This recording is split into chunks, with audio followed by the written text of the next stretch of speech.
Welcome to D6. This is professor Vinod Kumar. ఇవాళ చాలా hot topic ఏంటంటే దక్షిణాదికి దుర్మార్గం చేస్తుంది బీజేపీ. ఇలా దక్షిణాదిని అణిచివేసే కుట్ర చేస్తుంది బీజేపీ. సో బీజేపీని దక్షిణాదిలో అడుగుపెట్టనీయకుండా చేయాల్సిన బాధ్యత దక్షిణాది ప్రజలందరి మీద ఉంది. ముఖ్యంగా మా దక్షిణాది జాయింట్ యాక్షన్ కమిటీ మీద ఉంది. ఈ అంశం మీద చర్చిద్దాం. ఇవాళ చర్చించే ముందు మిమ్మల్ని మళ్ళీ రిక్వెస్ట్ చేస్తూ ఉన్నాను, మీరు షేర్ చేయండి, సబ్స్క్రైబ్ చేయండి, కామెంట్ చేయండి, వాళ్ళ బెల్ ఐకాన్ నొక్కండి. అలాగే మన యొక్క ఛానల్ ఏవైతే ఉందో చాలా తక్కువ మంది వ్యూస్ వస్తున్నాయి కాబట్టి మీరు వ్యూస్ను పెంచండి. అంతేకాకుండా ఇవాళ మీరు దాని మీద కామెంట్స్ కూడా చేయాలి. తప్పకుండా అది చేయడం మర్చిపోకండి దయచేసి. ఇక విషయానికి వస్తే,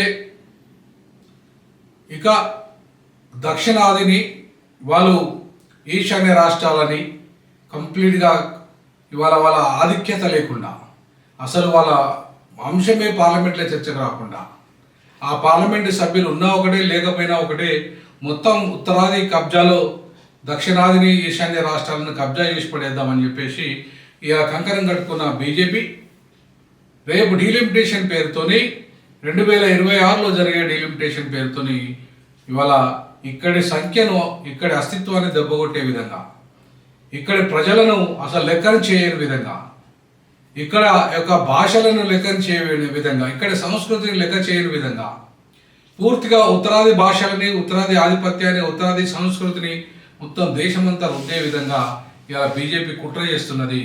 ఆ కుట్రలను పసిగట్టిన డిఎంకే ఇవాళ మొత్తం దక్షిణాదిని ఏకం చేయడమే కాకుండా ఈశాన్య రాష్ట్రాలను కూడా ఏకం చేస్తున్నది. ఈశాన్య రాష్ట్రాల్లో ఉన్న ముఖ్యమంత్రులు ఎవరైతే ఉన్నారో, ఎవరైతే బీజేపీతర అంటే బీజేపీకి సంబంధం లేని ముఖ్యమంత్రులు ఉన్నారో వాళ్ళతో ఇవాళ అందరితో కూడా వాళ్ళకి లేఖలు రాస్తున్నది.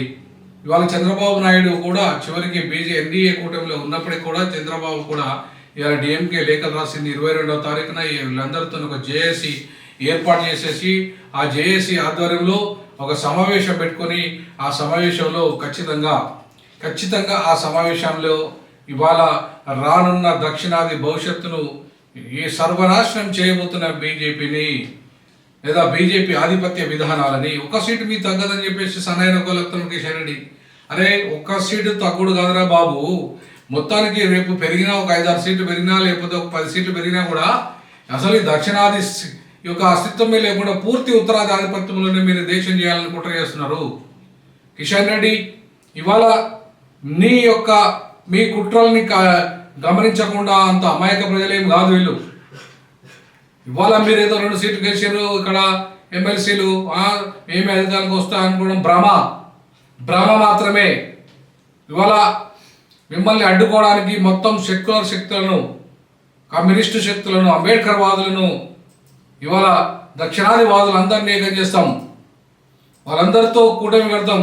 ఇలా జేఏసీ మా డిఎంకే నాయకుడు స్టాలిన్ గారు 22వ తారీఖున ఏదైతే సమావేశం ఏర్పాటు చేసిండ్రో ఆ సమావేశంలో దక్షిణాది జాయింట్ యాక్షన్ కమిటీ తరఫున మేము కూడా పోతాం, మేము కూడా దాంట్లో పార్టిసిపేట్ అవుతాం. తప్పకుండా ఆ జేఏసీలో we will be the part of that. Certainly we will do that. So కాబట్టి ఇవాళ దక్షిణాది యుద్ధం ఏదైతే ఈ ఉత్తరాది ఆధిపత్యం మీద జరుగుతుందో, ఈ ఉత్తరాది భాషాధిపత్యం, ఉత్తరాది యొక్క రాజకీయ పార్టీల ఆధిపత్యం, ఉత్తరాది సంస్కృతి ఆధిపత్యం, ఉత్తరాది రేపు ఒకే దేశము నినాదము, ఒకే దేశం నినాదం మీద ఒకే కానీ ఒకే పార్టీ నినాదంగా మారిపోతున్నది. అక్కడ ఒకే మతం నినాదంగా మారిపోతున్నది, ఒకే భాష నినాదంగా మారిపోతున్నది. ఇది చాలా పెను ప్రమాదం ఈ భారతదేశానికి, ముఖ్యంగా సెక్యులర్ భారతదేశానికి, ప్రజాస్వామిక భారతదేశానికి, స్వేచ్ఛ, సమానత్వము, సౌభ్రతత్వము, సామాజిక ఆర్థిక రాజకీయ న్యాయాన్ని పెంపొందించే భారతదేశానికి, ముఖ్యంగా ఈ భారత రాజ్యాంగం ఏదైతే బోధిస్తున్నదో ఆ బోధించిన అంశాలన్నింటినీ కూడా ఇవాళ తప్పుదోవ పట్టే విధంగా, ఇవాళ స్త్రీ మహిళలకి మేము 33% రిజర్వేషన్ ఇస్తున్న సన్నాయిన ఒకళ్ళు ఎత్తున్న ఇవాళ కిషన్ రెడ్డి, మీరు బీసీ ఎస్సీ ఎస్టీ మహిళలకి అక్కడ దాంట్లో అవకాశాలు కల్పించారా అంటే మీకున్న చిత్తశుద్ధి ఏంది మహిళల పట్ల? ఇవాళతో 85% బీసీ ఎస్టీ మహిళలు ఉంటే వాళ్ళకి రిజర్వేషన్ ఇవ్వకుండా మీ ఓసీ మహిళల్ని త్రివర్ణాలనే ఇవాళ తీసుకొచ్చి మొత్తం మహిళల చేత కూడా వాళ్ళని నింపి పడేస్తే మరి మా వాళ్ళ పరిస్థితి ఏంది? మా బీసీ ఎస్టీ ఎస్టీల పరిస్థితి ఏంది? మా బీసీ ఎస్టీ మహిళల పరిస్థితి ఏంది? ఇట్లాంటి దుర్మార్గాలు చేస్తున్న బీజేపీని మొత్తం అడ్రస్ లేకుండా చేయాల్సిన బాధ్యత ఇలా ఉంది. ప్రజలారా, ప్రజాస్వామికవాదులారా, సెక్యులర్ వాదులారా, కమ్యూనిస్టు వాదులారా, అంబేద్కర్ వాదులారా, ఇవాళ ఈ దేశానికి ప్రమాదం బీజేపీ, ఈ దక్షిణాదికి ప్రమాదం బీజేపీ, ప్రజాస్వామ్యానికి ప్రమాదం బీజేపీ, ఆర్ఎస్ఎస్. సో వీళ్ళని కూకటి వేళ్లతో కదిలించకపోతే, వీళ్ళను ఈ దక్షిణాది నుండి తరిమేయకపోతే అసలు ఈ దేశం నుండి తరిమేయాల్సిన అవసరం ఉంది. ఇలా ఈ దేశాన్ని భారత్ అని ఎట్లా పేరు పెడతారండి మీరు? ఈ దేశం హిందుస్థాన్, అది పాకిస్తాన్ అయితే ఇది హిందుస్థానే. తప్పకుండా ఈ దేశానికి హిందుస్థాన్ అనే పేరు పెట్టాల్సిందే.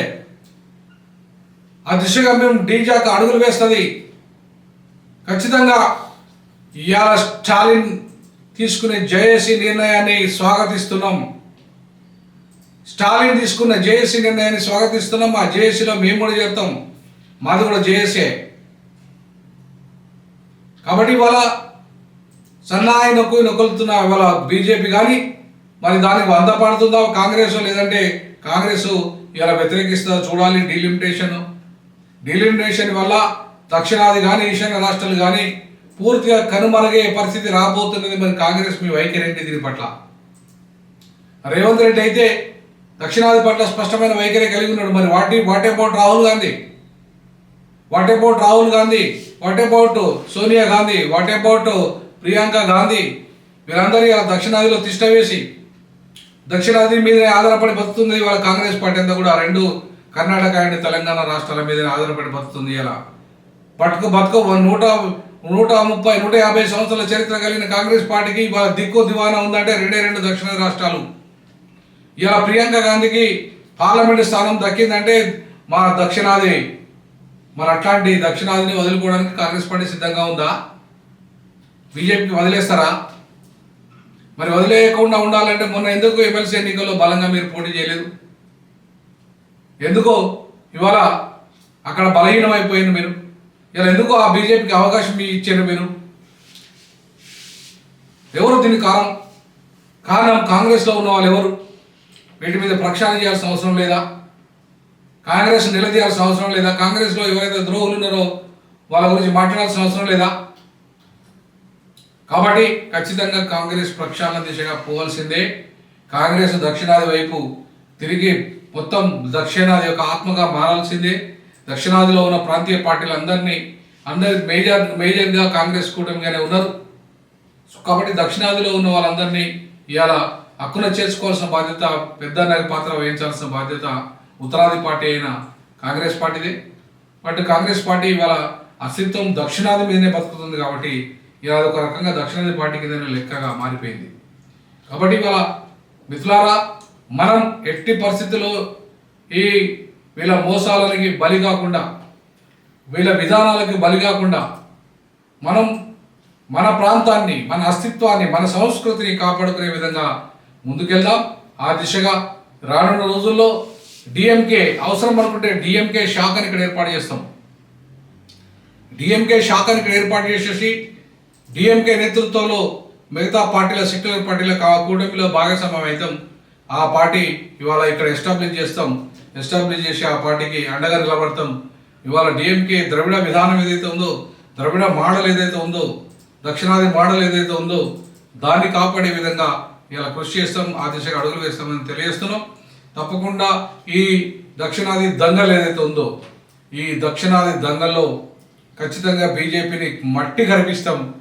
బీజేపీ అడ్రస్ లేకుండా పోవాల్సిన అవసరం ఉంది. ఇవాళ బీజేపీ అడ్రస్ ఉంటే ఖచ్చితంగా దక్షిణాది కనుమరుగైపోతుంది, ఈశాన్య రాష్ట్రాలు కనుమరుగైపోతాయి. సో దక్షిణాది అస్తిత్వాన్ని కనుమరుగు చేస్తున్న బీజేపీని మొత్తం అడ్రస్ లేకుండా చేయాల్సిన బాధ్యత దక్షిణాది ప్రజల మీద ఉందని తెలియజేస్తూ నేను సైన్ అప్ చేస్తున్నా. జై భీమ్, జై పూలే, జై పెరియార్.